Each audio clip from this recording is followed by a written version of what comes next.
네, 오늘 우리에게 주신 하나님의 말씀은 신약성경 누가복음 8장 40절에서 42절 그리고 49절에서 56절까지 말씀입니다.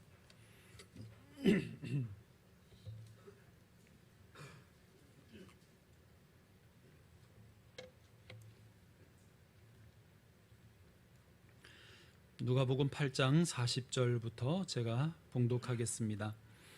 예수께서 돌아오심에 무리가 환영하니 이는 다 기다렸음이로라. 이에 회당장인 야이로라 하는 사람이 와서 예수의 발 아래에 엎드려 자기 집에 오시기를 간구하니 이는 자기에게 12살 된 외딸이 있어 죽어감이러라. 예수께서 가실 때 무리가 밀려들더라. 아멘. 그리고 49절부터입니다. 아직 말씀하실 때 회당장의 집에서 사람이 와서 말하되 당신의 딸이 죽었나이다. 선생님을 더 괴롭게 하지 마소서 하거늘 예수께서 들으시고 이르시되 두려워하지 말고 믿기만 하라. 그리하면 딸이 구원을 얻으리라 하시고 그 집에 이르러 베드로와 요한과 야고보와 아이의 부모 외에는 함께 들어가기를 허락하지 아니하시니라. 모든 사람이 아이를 위하여 울며 통곡하매 예수께서 이르시되 울지 말라. 죽은 것이 아니라 잔다 하시니 그들이 그 죽은 것을 아는 고로 비웃더라. 예수께서 아이의 손을 잡고 불러 이르시되 아이야 일어나라 하시니 그 영이 돌아와 아이가 곧 일어나거늘 예수께서 먹을 것을 주라 명하시니 그 부모가 놀라는지라.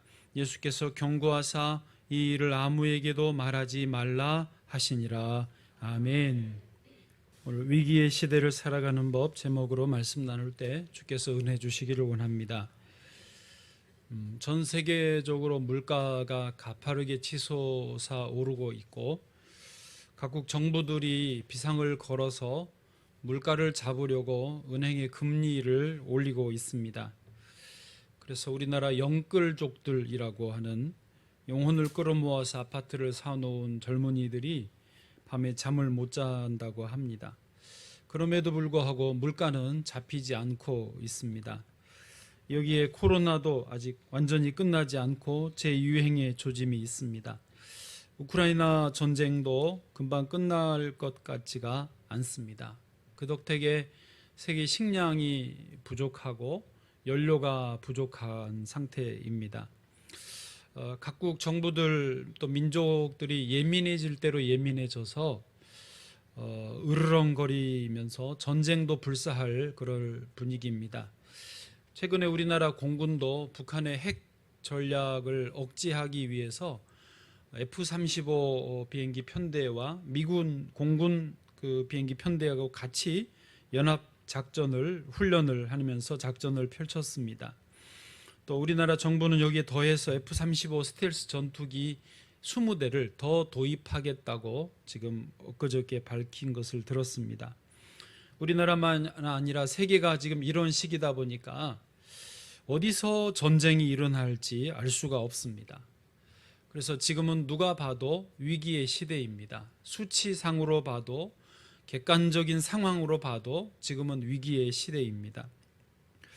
그런데 우리가 하나님 믿는 사람들로서 지금 진짜 위기는 따로 있다라고 봅니다. 위기가 뭐냐? 정의를 각각이 할 수 있겠지만 저희가 볼 때 진짜 위기는 뭐냐면 믿음이 없어지는 것이 진짜 위기입니다.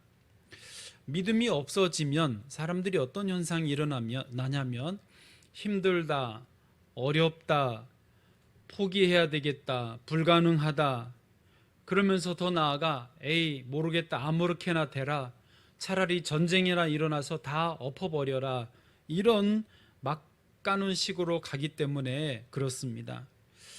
사람들의 마음에 있는 믿음, 절대자 하나님에 대한 믿음이 없어지면 그때가 진짜 위기라고 하는 것입니다.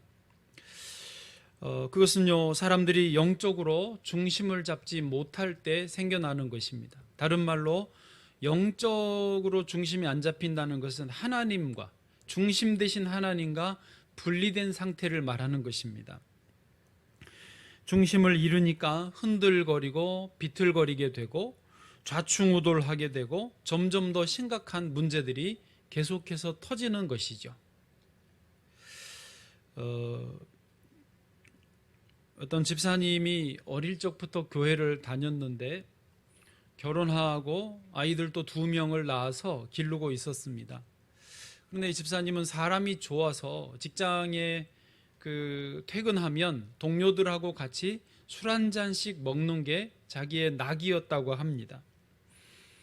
근데 이게 계속 되다 보니까 내가 집사인데, 내가 교회 다니는데 하면서도 자꾸 매일 저녁 술을 먹고 또 술자리가 이어지고 또 좋아하는 줄 아니까 또 사람들이 찾고 계속되면서 자기도 모르게 교회에 예배드리러 나가기가 좀 미안하더라는 거예요. 그래서 예배를 못 드리고 안 드리고 정말 어쩌다가 교회 가고 그러면서 나중에는 술 때문에 가정도 깨지고 아이들 위해서 그렇게 열심히 생활을 했는데 아이들하고도 깨지고 교회도 못 가게 되고 그러면서 결국은 가정도 깨지고 회사도 깨지면서 자기 인생이 완전히 망가져 버리더라는 것이죠.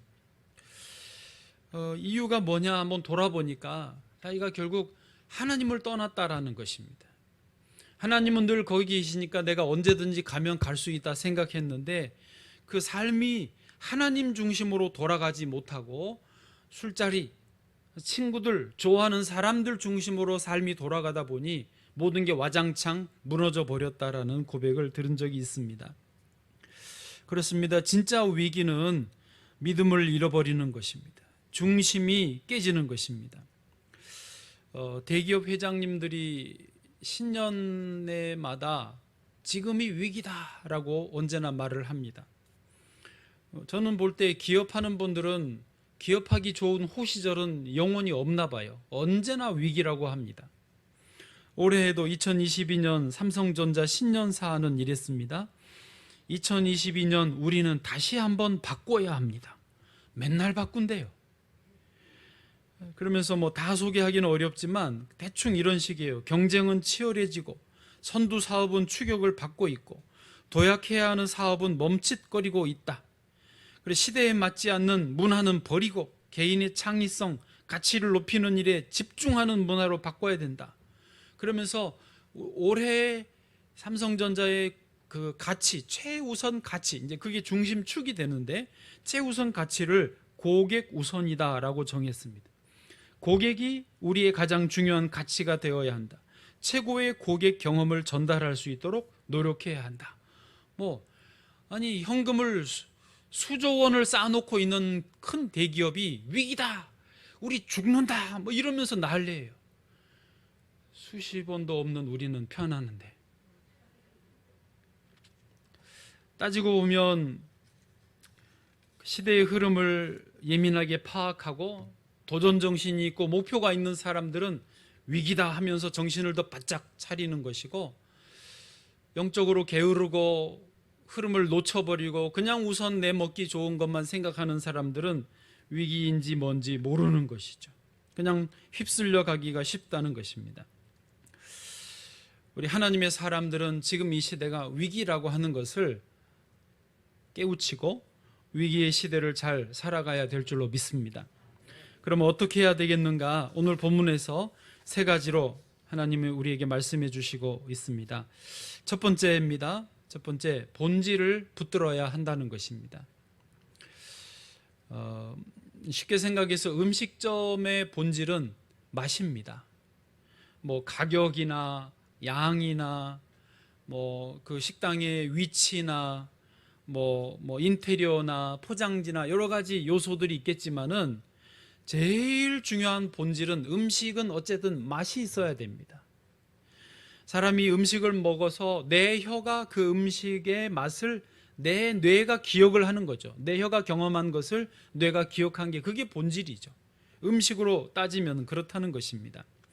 아무리 불경기라 할지라도 사람들에게 기억되는 맛, 다시 찾고 싶은 맛을 가진 음식은요, 줄을 서서 사람들이 먹는 것이죠. 공부하는 학생에는 공부가 본질이듯이 우리 그리스도인들에게도 본질이 있습니다. 우리 그리스도인들에게 본질은 무엇이겠습니까? 그렇습니다. 예수 그리스도이십니다. 예수님이 우리가 붙들어야 될 본질이고 예수님 앞에 늘 나아와야 될 줄로 믿습니다. 오늘 성경에서 예수님과 함께 등장하는 사람이 회당장 야이로입니다. 예수님이 지금 이제 갈릴리 호수 건너편 가라사 마을에서 귀신을 쫓아내 주시고 이제 이편 가버나움 쪽으로 다시 호수를 건너 오셨을 때 무리들 속에 예수님을 간절히 기다렸던 사람이 이 회당장 야이로입니다. 왜 기다렸느냐? 그에게 12살 된 외동딸이 있는데 심각한 병으로 지금 죽어가고 있기 때문입니다. 거의 죽었습니다. 그래서 야이로는 예수님이 오시자마자 그 발 앞에 납작 엎드렸고 자기 집에 오셔서 그 딸아이의 머리에 손을 좀 대주시기를 간절히 구하고 있습니다.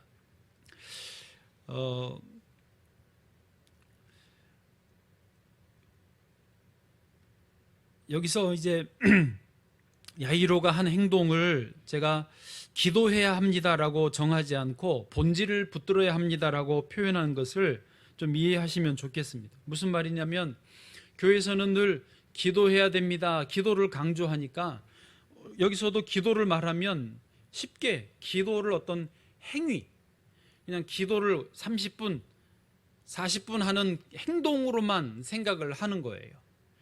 그런데 엄밀하게 야이로가 지금 보여준 그 태도는 기도는 맞는데 더 엄격하게 말하면 어떤 영혼의 상태입니다. 절대자이신 주님 앞에 그 야이로가 취한 태도를 말하는 것이지 그냥 주여 내 집에 와주세요 한번 이렇게 말하는 것으로 하는 게 아니라는 것입니다. 간단한 게 아니라는 말입니다. 그런 의미에서 기도는 어떤 단순한 행동을 넘어서는 것입니다. 기도는 영혼의 상태이고 인생의 태도입니다. 기도는 절대자이신 하나님 앞에 자신을 겸손하게 낮추는 것입니다. 온 세상의 주관자, 내 인생의, 우리 가정의, 자녀들의 주관자이신 예수 그리스도 앞에 내가 납작 엎드리는 그 자리, 그것을 여기서 말하는 그 본질을 붙드는 것이라고 말하고 그것을 기도라고 말할 수 있다라고 하는 것입니다. 그런 의미에서 본질을 붙드시기를 축복합니다. 그런 의미에서 주님께 기도하기를 축복합니다. 하나님은 우주 만물의 창조주이십니다. 로마서 11장 36절 같이 읽어보실까요? 시작. 이는 만물이 주에게서 나오고 주로 말미암고 주에게로 돌아갑니다. 그에게 영광이 세세 있을지어다. 아멘. 그렇습니다. 여호와 하나님의 온 우주 만물의 주인이심을 인정한다면 그 앞에 겸손히 자기를 낮추고 기도하는 삶을 살기를 축복합니다. 그게 본질을 붙드는 거예요. 사실 따지고 보면 회당장 야이로는 좀 높은 사람이었습니다.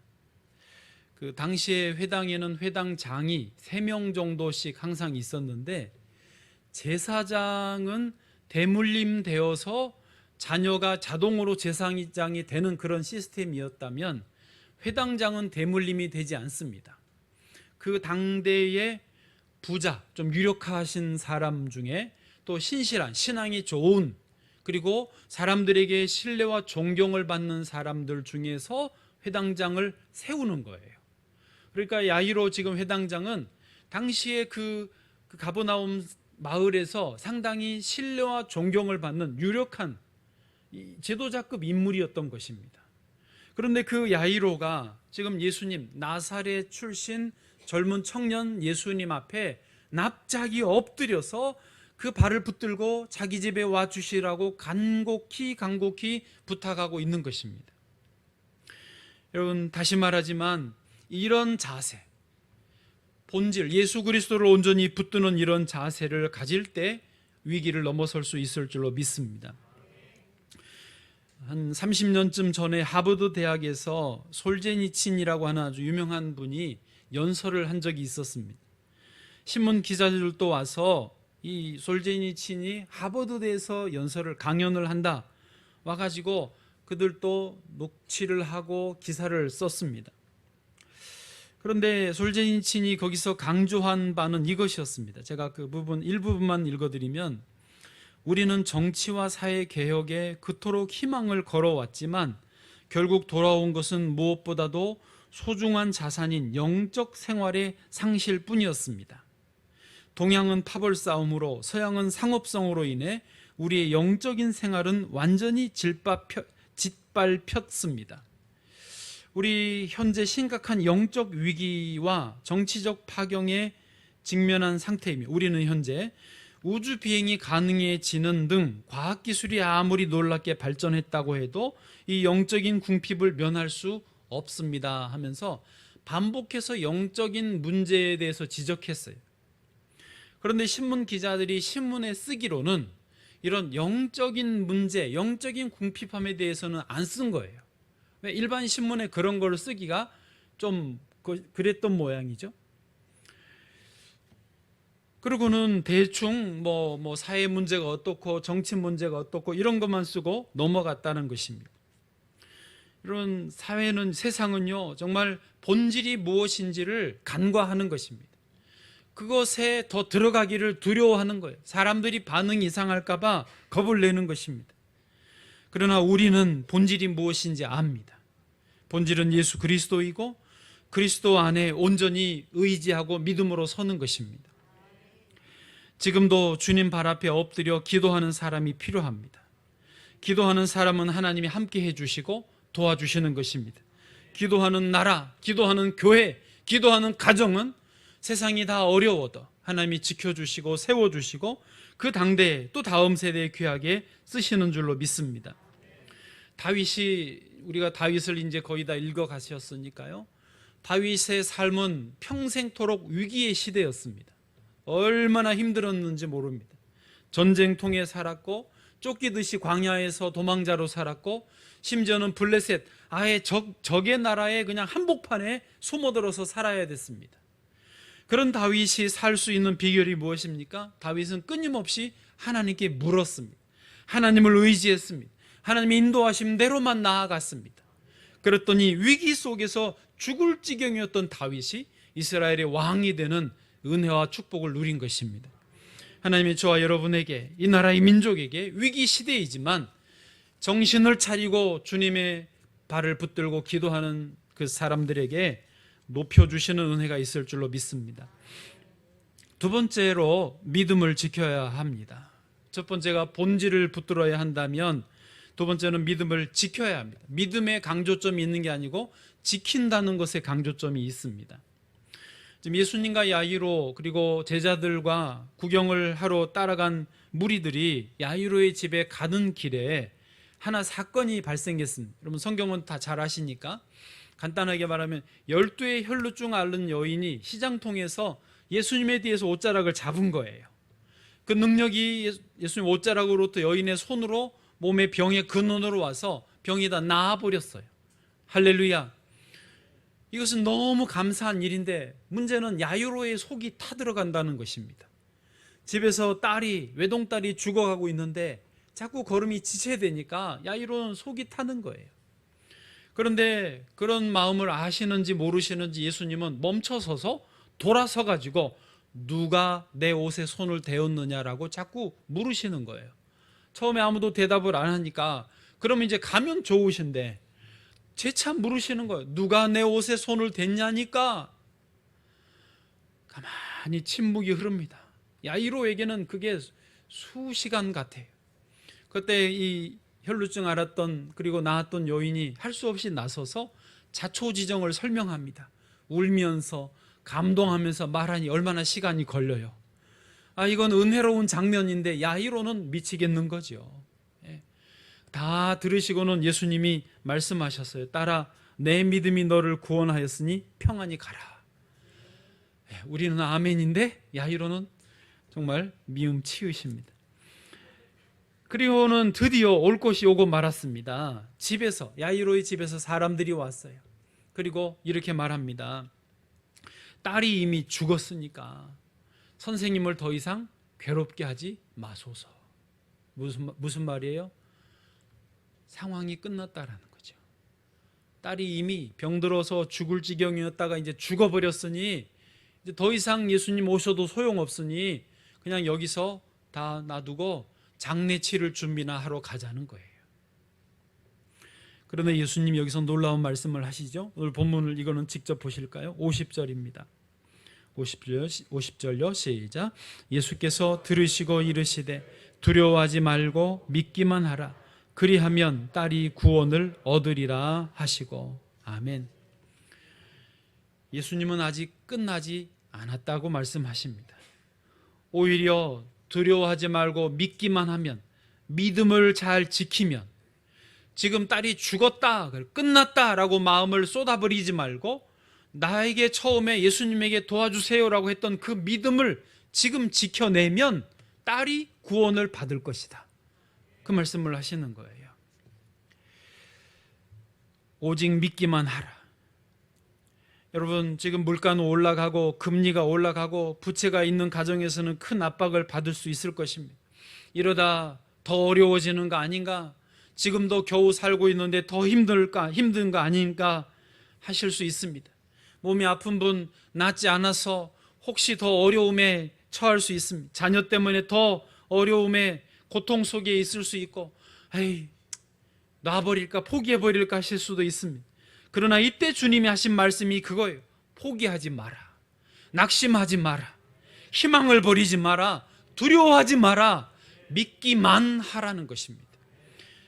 다시 강조해요. 믿음이 보다는 믿음을 지켜라, 유지시켜라에 더 강조점을 두시는 거예요.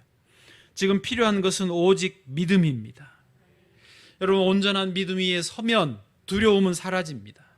두려움이 찾아오면 믿음이 사라지는 것입니다.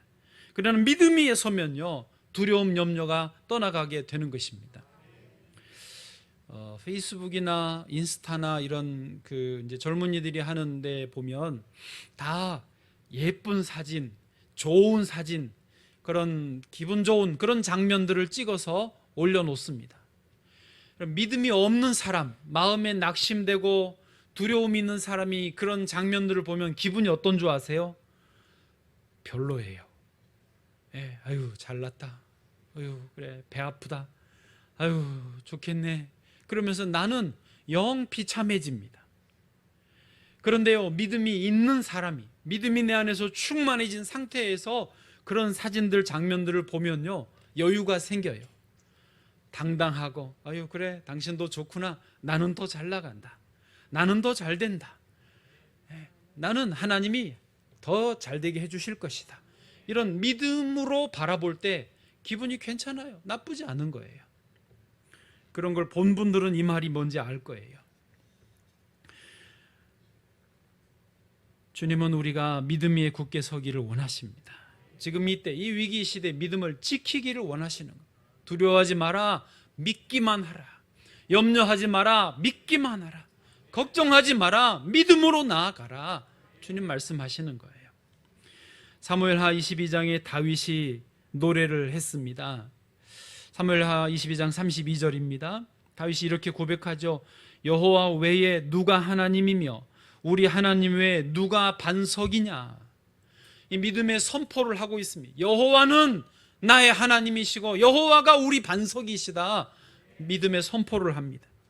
그 다음에 보니까요, 33절, 하나님은 나의 견고한 요새시고 나를 안전한 곳으로 인도하신다고. 예, 믿음의 고백을 하는 거예요. 그러고 나니까 이제 34절을 나누고 싶은 거예요. 나의 발로 암사슴발 같게 하시며 나를 나의 높은 곳에 세우신다. 여러분, 싸움에서요, 높은 곳에 있는 진영이 유리합니다. 3배에서 4배는 유리합니다.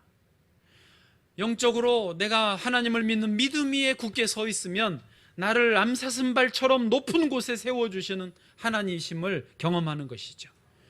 믿음 위에 서시기를 축복합니다. 그 다음 절에 보니까 아예 내 손을 가르쳐 싸우게 하시니 내 팔이 놋화를 당기도다. 놋화를 당겨서 싸우고 승리하게 되어진다라고 말씀합니다. 다윗 같은 이런 믿음의 고백이 저와 여러분의 것이 되기를 축복합니다.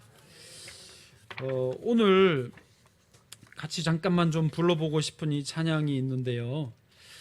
여기선 조금만 부르고 이따가 더 많이 부르겠습니다. 믿음으로 갑니다예요. 예전에 2부 찬양대가 하셨고 임직식 때 했던 찬양인데 성도님들이 부르시기에는 조금 어려우실 수 있어요. 그래서 다른 곡을 찾아보려고 애를 썼는데 이게 한번 필이 꽂히니까 저도 저를 어떻게 못해서 그냥 들고 왔어요. 한번 그래도 아시는 대로 들으시는 대로 한번 불러보면 좋겠습니다. 예. 가사가 너무너무 좋아요. 예, 곡도 좋고.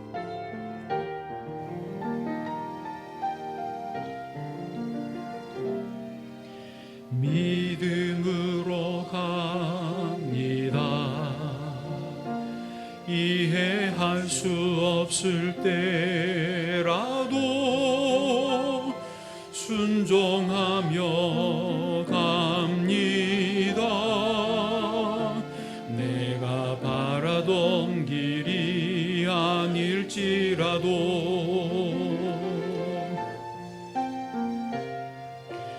믿음으로 갑니다. 이해할 수 없을 때라도 순종하며 갑니다. 내가 바라던 길이 아닐지라도 여기까지만. 이따가 한 번 더 거기까지 부르겠습니다. 이거 다 부르니까 설교 시간이 너무 길어지더라고요. 반클라이번 콩쿠르에서 임윤찬이 최연소로 우승을 해서 우리나라가 잠시 난리가 난 적이 있었습니다. 세계도 들썩였습니다. 저는 임윤찬이 18살에 최연소 우승한 것도 참 대단한 일이지만 그것도 대단한 거예요. 그게 아무나 되는 건 아니니까요. 그런데 그보다는 그런 어떤 실력과 열정을 그의 평생 계속 지켜가는 것, 이어가는 게 더 귀하다라고 생각합니다. 그런 면에서 얼마 전에 올봄에 우리나라에 와서 공연을 한 러시아의 피아니스트 예프게니 키신이라고 하는 분을 잠깐 소개해드리고 싶습니다. 이분은 현재 나이가 50살이에요. 딱 50살이에요. 사진 보여주시고요. 예브게니 우리 제냐의 성이 예브게니인데 예브게니 소코브 예브게니구나. 참 어쨌든 예브게니인데 이분은 예브게니 키신이에요. 이분은 2살 때부터 악보 없이 피아노를 쳤고요. 10살 때 데뷔했고요. 17살에는 카라얀이라고 하는 세계적인 지휘자하고 협연을 했고요. 19살에는 미국 뉴욕 카네기 홀의 100주년 기념 공연의 오프닝을 자기가 19살에 그 공연을 담당을 했을 정도입니다. 상은 수도 없이 많이 받았고요. 예프게니 키신이라고 하는 제목으로 다큐멘터리가 제작될 정도로 유명한 분입니다.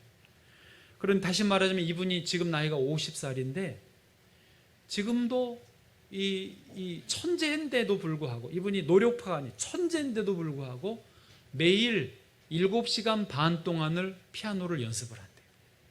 그대로 연습을 하는 거예요. 그래서 이분의 연주 스타일도 다른 기교를 부리기보다는 전공법으로 원래 작곡자가 의도한 악보에 실린 그런 곡 흐름 그대로 그냥 정면 돌파하는 게 이분의 특징이라고 합니다. 올 봄에 와서 롯데 콘서트홀에서 연주를 했는데요.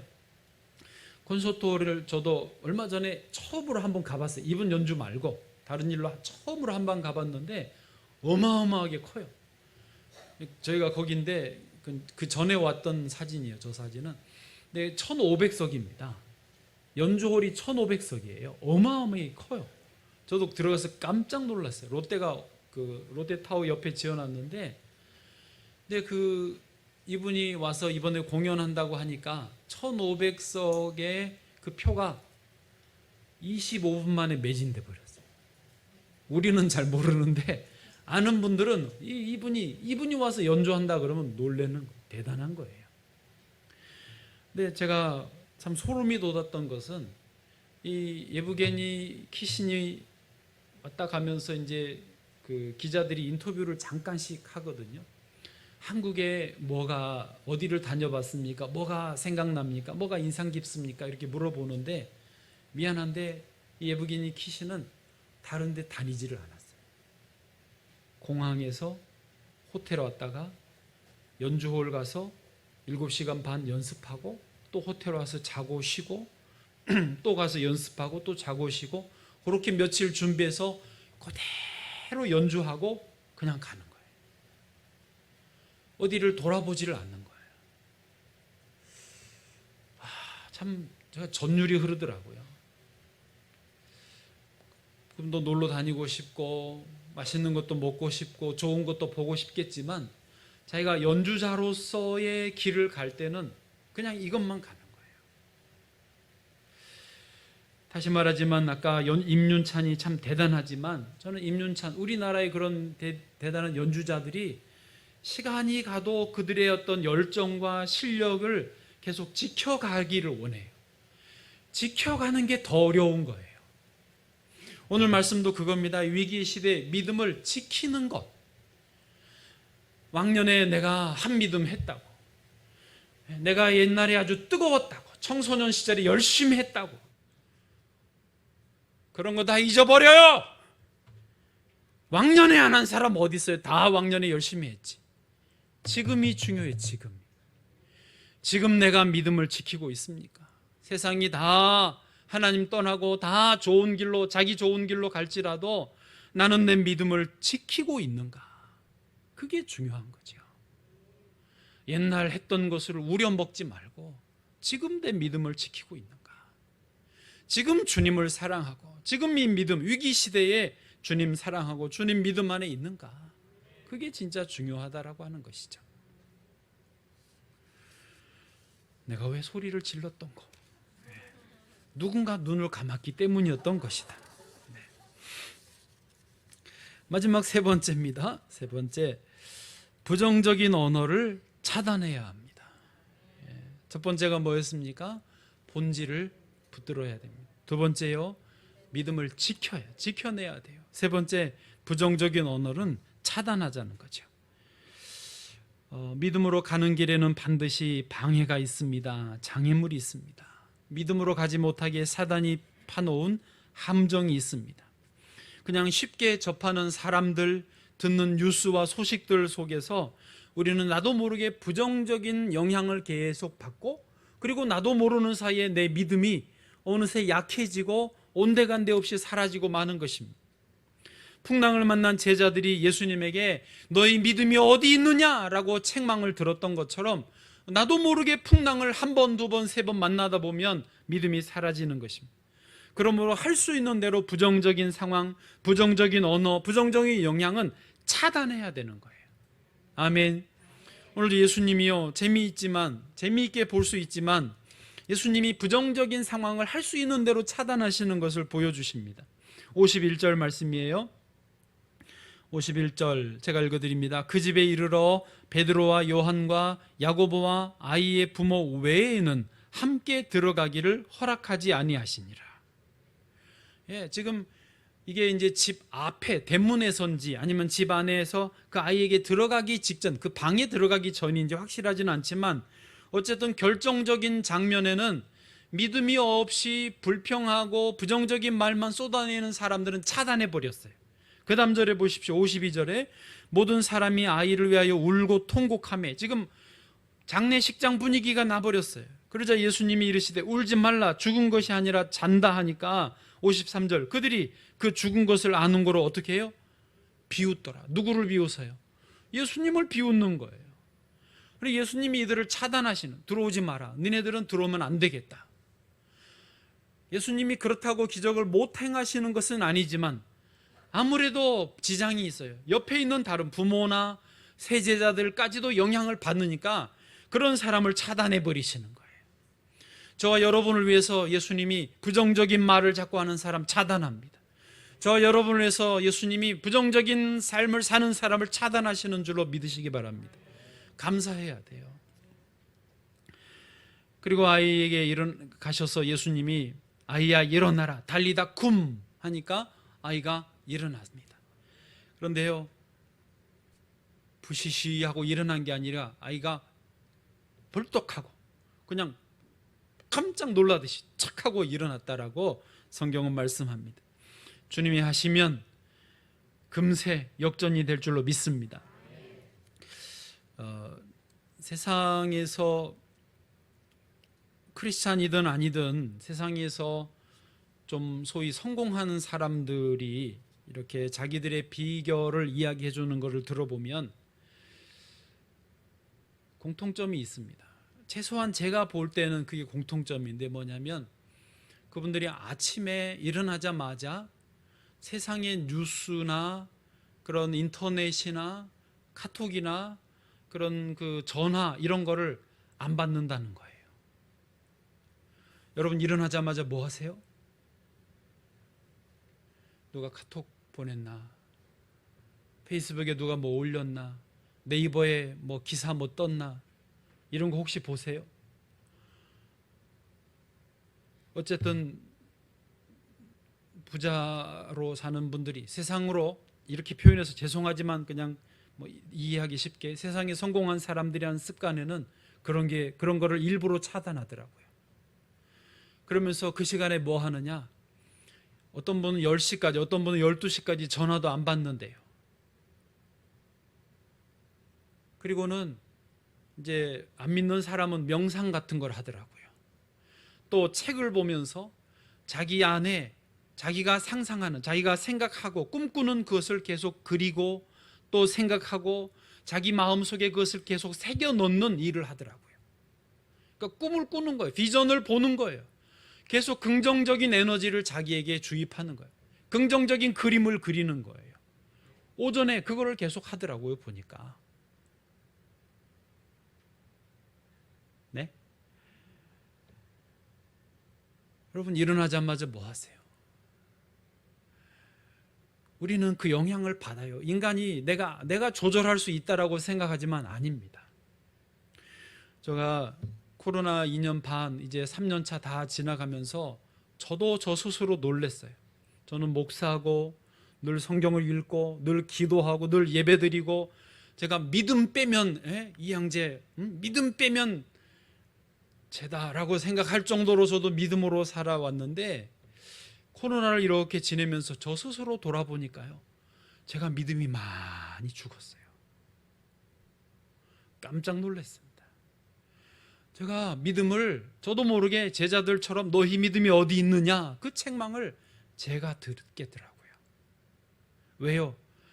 계속 신문 보니까, 네이버 통해서 뉴스 보니까 목사님들도 교회가 현상 유지만 해도 잘한 거다라고 하는 말을 자꾸 반복해서 듣다 보니까 그래, 지금 부흥 성장 이거 어려워, 그냥 이렇게 유지하는 것만 해도 대단한 거야. 저도 그렇게 생각하고 있더라고요. 부정적인 생각, 부정적인 말들이 저게 와요. 제가 차단하지를 못했어요.